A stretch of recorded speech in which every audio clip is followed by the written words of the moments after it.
সারা ভারত কৃষক সভার উদ্যোগে পুরসুরার চৌমাথায় দেখা গেল বিক্ষোভ এবং পথ অবরোধে সারা ভারত কৃষক সভার কর্মী এবং সমর্থক নেতৃত্বদের বেশ কিছুক্ষণ ধরে চলল পথ অবরোধ। তাদের মূলত দাবি আলুর ন্যায্য মূল্য সরকারকে ঠিক করতে হবে এবং হিমঘরগুলোতে পুনরায় আলু লোড করতে হবে। এছাড়াও আলুকে রাজ্যের বাইরে পাঠাতে হবে। এই সমস্ত দাবি নিয়েই আজকের এই বিক্ষোভ পথ অবরোধ বলে জানা যায়। বেশ কিছুক্ষণ যানজটের সৃষ্টি হয় পুরসুরা মোড়মাথায়, আরামবাগ কলকাতা রাজ্য সড়কে। কি বলছেন সারা ভারত কৃষক সভার নেত্রী অর্চনা মণ্ডল, আমরা শুনব।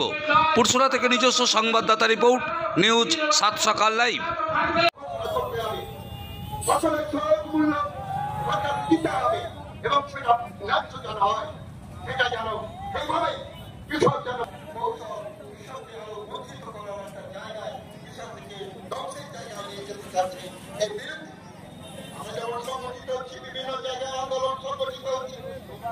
কৃষকেরা ঐক্যবদ্ধ হচ্ছে, গরিব মানুষ যারা চাষ করছে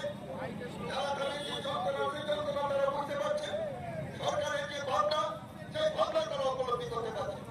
আমি সেই ভাবনাকে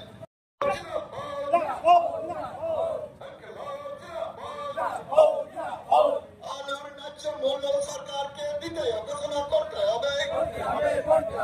আলুর ন্যায্য মূল্য সরকারকে ঘোষণা করতে হবে।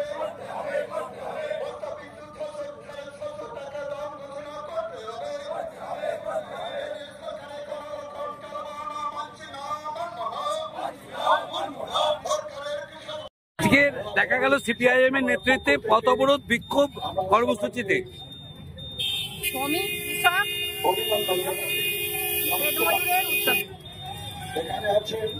কি কারণে আজকে আলুর দাম করা হোক এবং সরকার দাম ঘোষণা করুক এবং সরকার আলু কিনুক ন্যূনতম 650 টাকা বস্তা দরে, এই দাবি।